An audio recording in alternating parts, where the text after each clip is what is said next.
Fala galera, sejam todos muito bem-vindos. Vamos começar mais um bate-papo. Esse bate-papo que a gente tem trazido cada vez mais pessoas, personalidades do mercado financeiro, fora do mercado financeiro, cada um com sua história, trazendo sempre novidades para vocês. E hoje a gente vai receber aqui o Pedro Oliveira, ele que é fundador da Smart Money Research, uma casa de análise que tem uma proposta bastante única e peculiar na metodologia que ele utiliza para fazer as análises de mercado e oferecer para os seus assinantes, para os seus clientes, uns relatórios, né, com as operações e sugestões e recomendações de investimento. Não vou dar spoiler aqui. Seja muito bem-vindo, meu amigo. Obrigado pelo seu tempo, Pedro. Por favor, cara, antes da gente começar... Muito obrigado. Boa noite, Felipe. Boa noite, pessoal. Se apresenta aí para a turma quem é o Pedro e conta um pouco dessa história do Smart Money para depois a gente aprofundar e entender um pouco mais a proposta de valor da empresa. Por favor, Pedro, conta um pouco sua história aí. Então, boa noite, Felipe. Boa noite, pessoal. Meu nome é Pedro Oliveira. Eu sou fundador da Smart Money Research, que é uma casa de análise credenciada e regulada pela CVM. Só que diferente das outras casas de análise, a gente faz um estilo bem peculiar. A gente não faz análise, a gente é uma casa de análise que não faz análise. O que a gente analisa é simplesmente quem são os melhores players nas diferentes classes de ativos, como, por exemplo, as ações brasileiras, os fundos imobiliários, as ações globais, e está chegando aí também os REITs, que são, mal comparando, os primos dos fundos imobiliários lá nos Estados Unidos. Dois pontos aqui para levantar para a nossa turma, né? Primeiro, é que você trouxe uma casa de análise registrada na CVM, né? Que é uma casa que é autorizada a fazer tem o órgão regulador, a CVM tem a APMEC, que é a autorregulação do mercado, é o chamado CNPI, que perfeito. A gente tem. Isso é muito bacana porque, às vezes, né, a gente hoje com a internet e muitos influencers, youtubers, né, às vezes o cara tá ali seguindo uma determinada recomendação de alguém que não tem, né, autorização para tal. Eu bato muito nessa tecla, né, porque, poxa, estou aqui no mercado regulado, a nossa plataforma, a Blocks, é uma plataforma regulada e é muito legal para o investidor, principalmente aqueles que estão agora entrando nesse mercado, saber disso. E o segundo que eu fiquei curioso aqui, me explica melhor aqui para a gente, Pedro, uma casa de análise que não faz análise, como é que é tudo isso? Então, a gente faz uma meta-análise, a gente analisa os analistas, pode-se dizer assim. E o que acontece o que acontece é o seguinte, o chamado buy-side, que são os gestores, que na nossa concepção são a elite do mercado financeiro, eles são legalmente obrigados a apresentar alguns documentos para os órgãos reguladores e também para a Bolsa de Valores. E o que a gente faz é um chamado data mining. A gente pega os dados desses gestores, compila, trata eles e consegue saber o que esses gestores estão fazendo. Só que não são quaisquer gestores.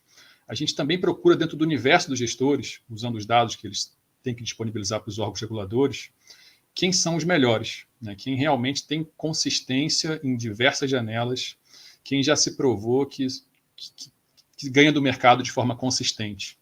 Então, a gente faz uma seleção de gestores, diferente para cada classe de ativo, claro, verifica quais são passíveis de serem seguidos, porque nem todos podem ser seguidos, alguns trabalham com um time frame muito curto, fazem trade, e não dá para acompanhar. Então, a gente acompanha gestores que fazem value investing de longo prazo, chamado buy and hold.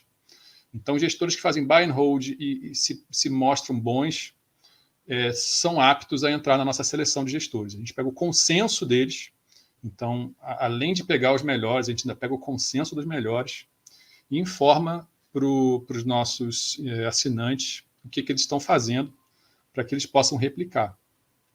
E, assim, eu acho que uma maneira boa de mostrar isso é mostrando o site. Vamos lá, vou incluir aqui para a gente, claro.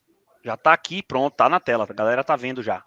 Então, começa com uma frase de efeito, né? Eles não querem ser copiados, mas não podem te impedir.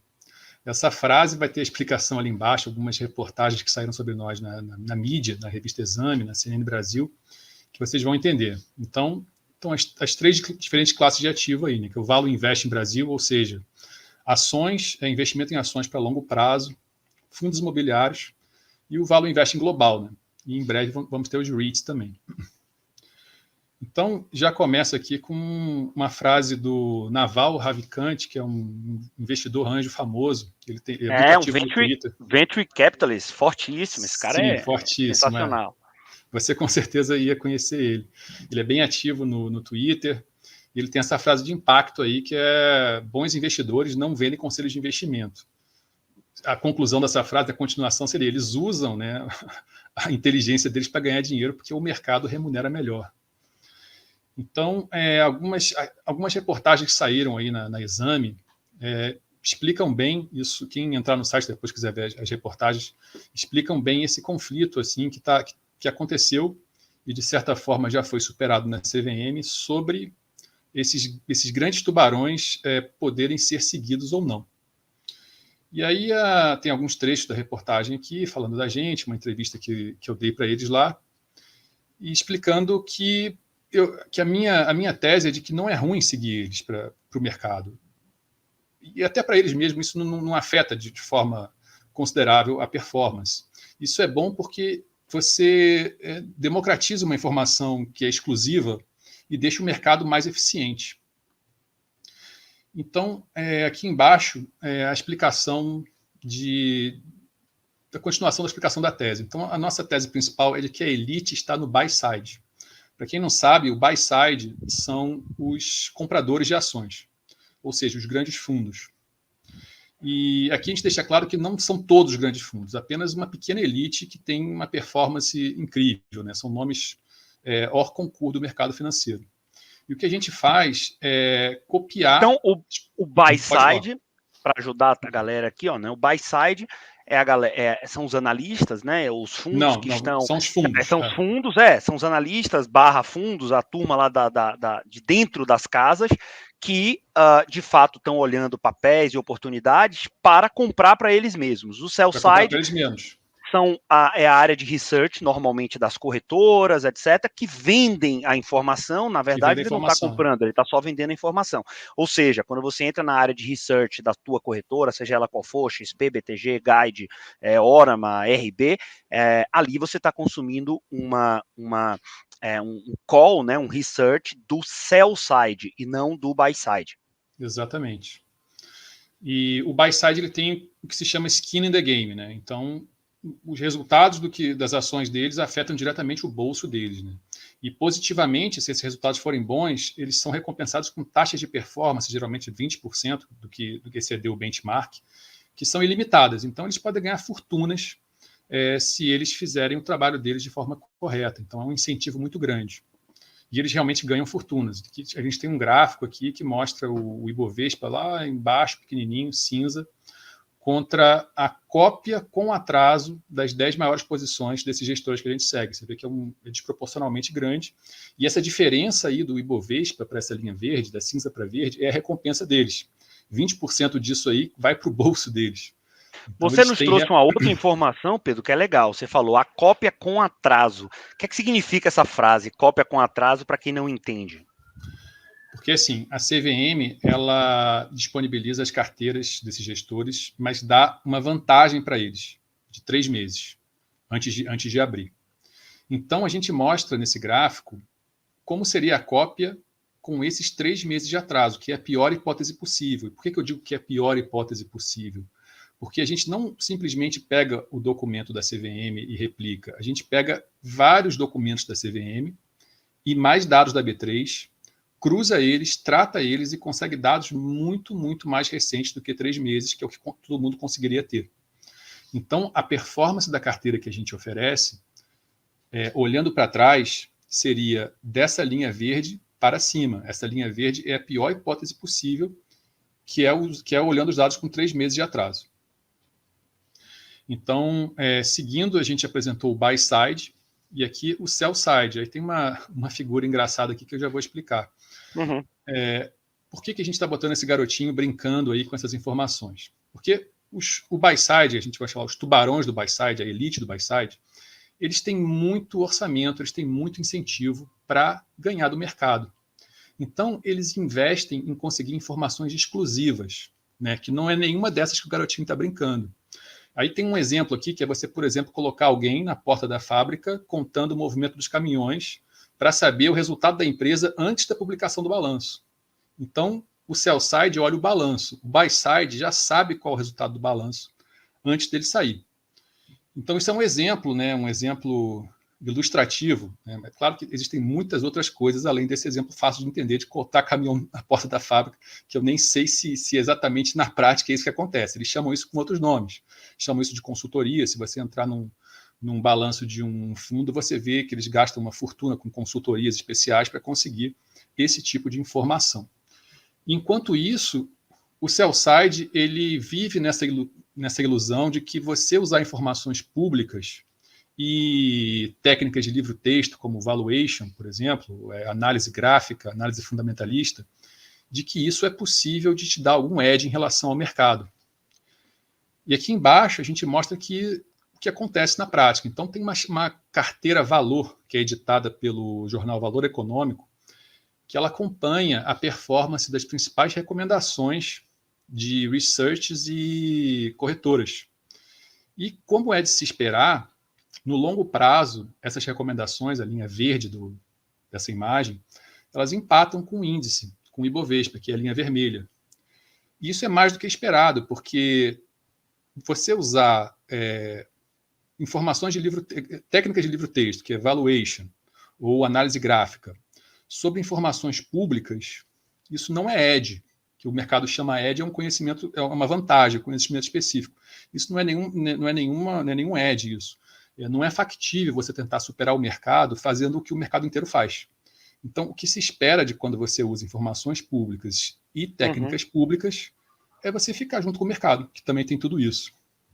Então, a nossa tese... ficar na média. Ficar na média. E assim, qual o problema de ficar na média? Problema nenhum você ficar na média. O problema é que você está gastando muita energia, né, e tempo e dinheiro para ficar na média quando você podia simplesmente comprar um ETF, né, ou investir num fundo passivo que você não precisa fazer nada para ficar na média. Né? Então... o que é uma grande discussão, né, principalmente no mercado americano, mais maduro, dessa indústria, né, de ETF, que está chegando forte aqui no Brasil, né, já é antigo, né, mas agora todo dia, o dia sim, dia outro também, você tem um ETF novo sendo lançado. Para quem não sabe, né, são os Exchange Traded Funds, são os fundos listados, né, na bolsa, e esses fundos passivos, por exemplo, o BOVA11 ou o índice Small Cap, se o cara for um pouco mais agressivo, né, cumpriria bem esse papel. Bacana, discussão que os gestores, principalmente os que não são, né, da elite, não gosta muito de ter.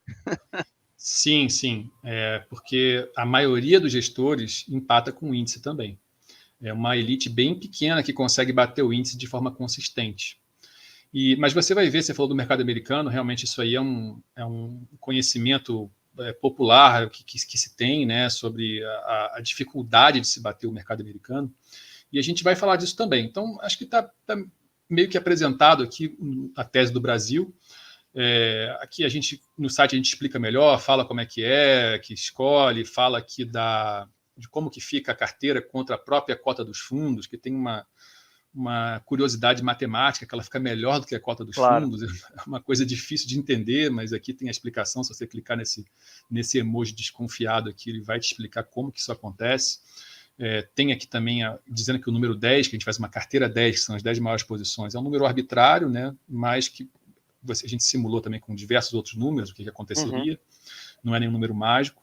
A gente fala dos candidatos atuais, né, que são gestores... ele botou 3 nomes aqui que são hors concours, não quer dizer que nenhum deles faça parte, são apenas candidatos.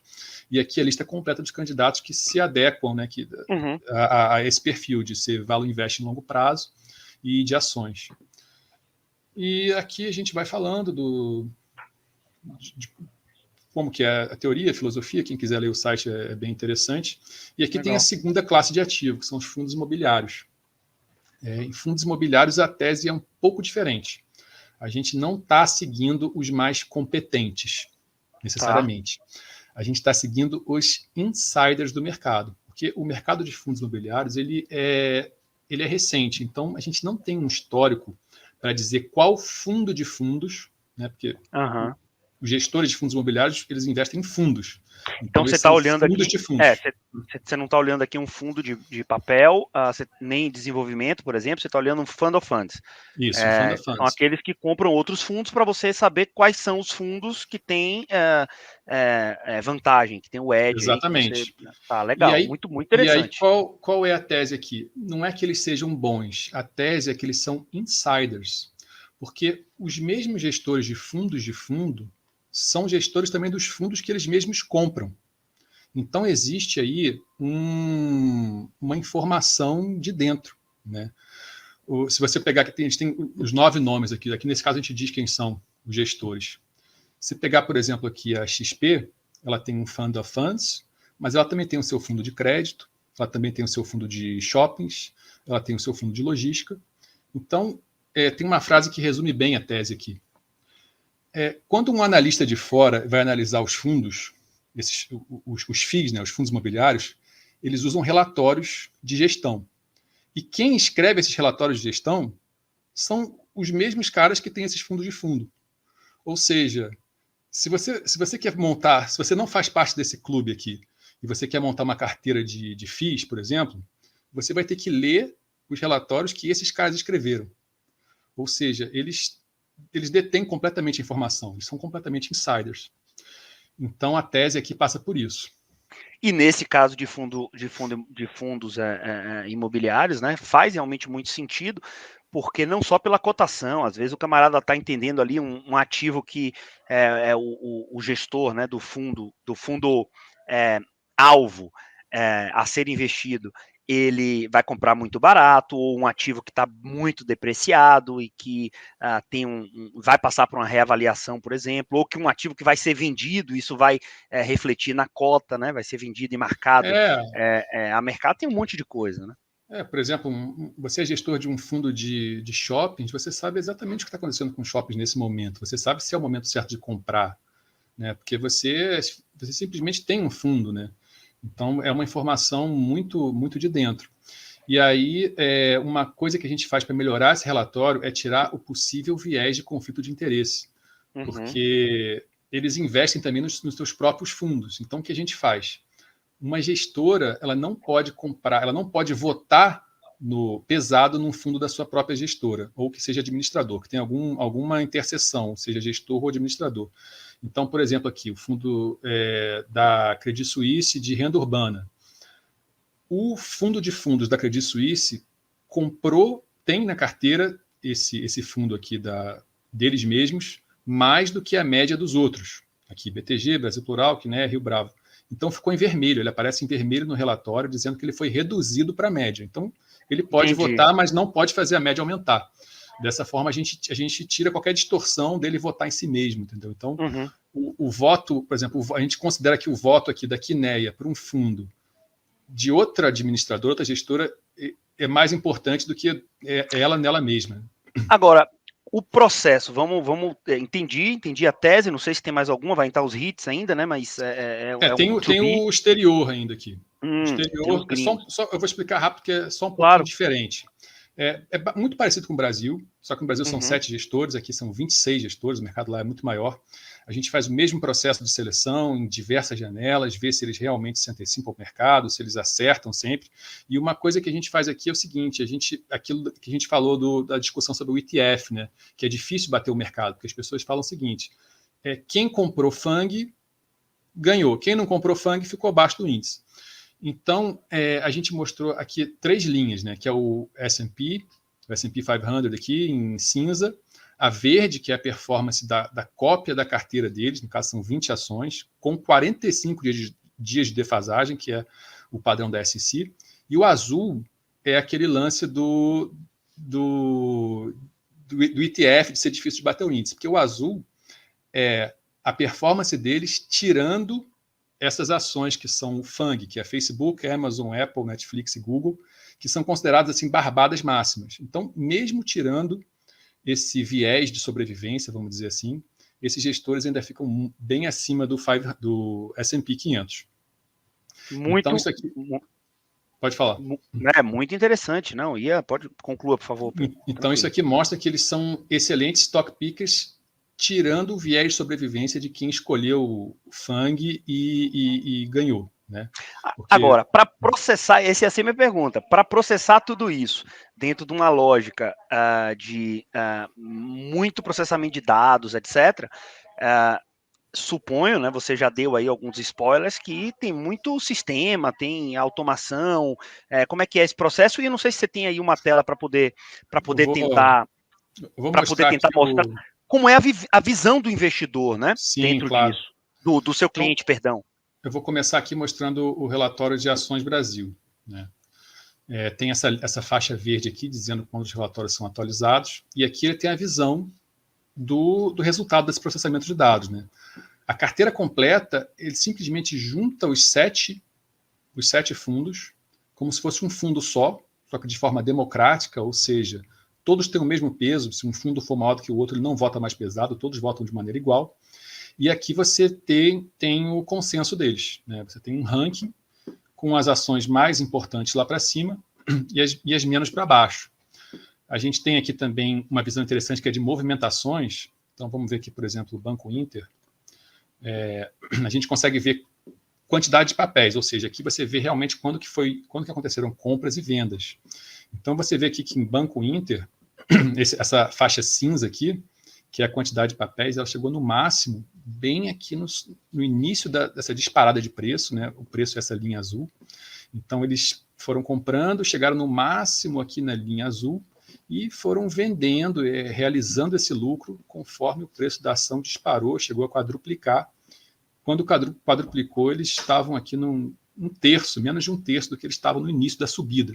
Muito então, bacana, Pedro. Você também consegue ver o processo que levou a eles a chegar àquela posição atual, não de só acumulação, a posição atual, de capital. Tem Magalu aí? Vamos ver aqui, então. Magalu, esse aí é o... Magalu. Quantidade de papéis, às vezes a quantidade de papéis não é tão óbvio quanto o Banco Inter. Eu pego o Banco Inter porque ele é bem óbvio, mas a gente vê aqui que o preço subindo, chegou aqui no máximo, eles também chegaram no mínimo de quantidade de papéis. Então você vê que os caras, eles reduziram bastante aqui quando chegou nesse máximo. E aí depois voltaram a comprar aqui, começou a cair e voltaram a comprar. E você consegue ver a história de cada uma das ações. São 100 e poucas ações. Você procurando aqui, você vê essas 3 visões, que é a quantidade de papéis para ver compras e vendas, a exposição patrimonial também, que é uma história um pouco diferente, porque aqui, o Banco Inter é bom para entender isso. A gente viu no outro gráfico, vou abrir rapidinho para a gente lembrar aqui, o outro gráfico mostra ele chegando no máximo aqui no início e vendendo papéis.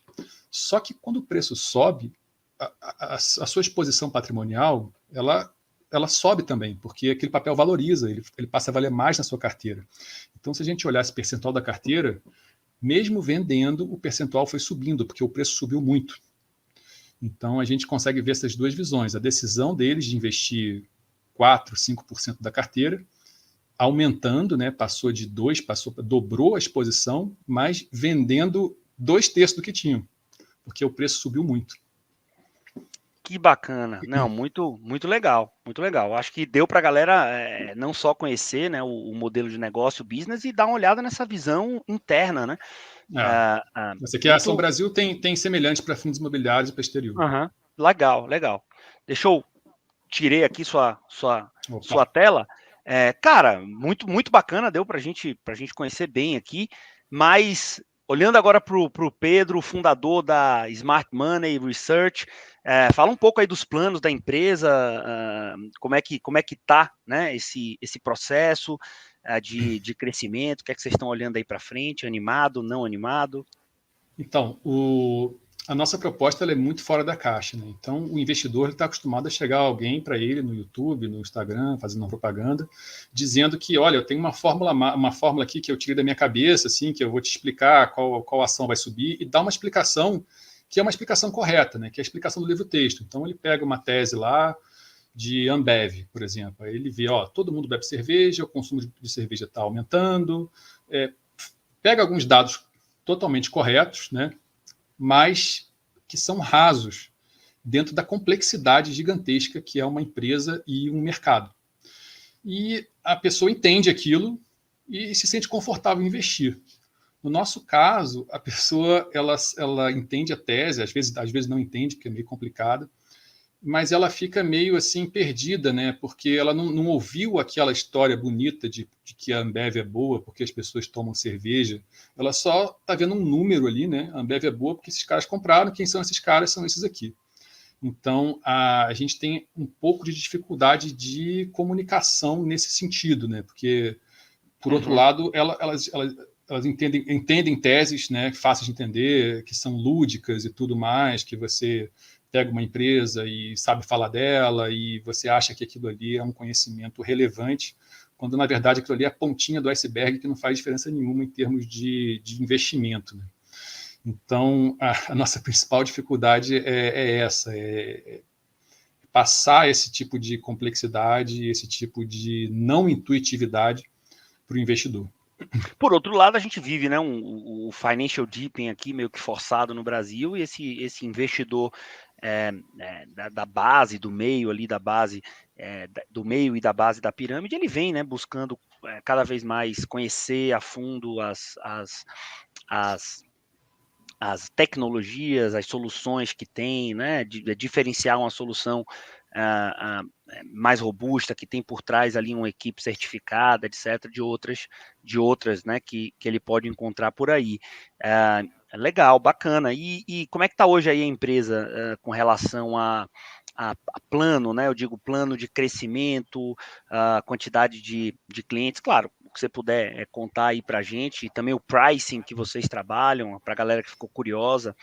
Então, nosso foco é pessoa física. Então, assim, pessoa física é uma pedreira, assim, e para a gente especialmente porque temos uma tese única, né? Então, a gente tem que primeiro ensinar para as pessoas o que está acontecendo, o que são gestores, o que são fundos, para depois a pessoa entender a tese. Então, a gente está trabalhando nas redes sociais e com esse processo educativo, e o crescimento é bem interessante.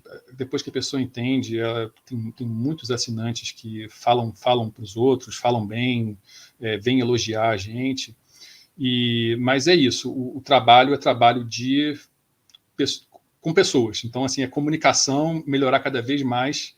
E para vocês, eu acho que aqui é parecido também, né? Porque vocês são investimento alternativo, né? Então, sendo alternativo, também acaba sendo meio fora da caixa.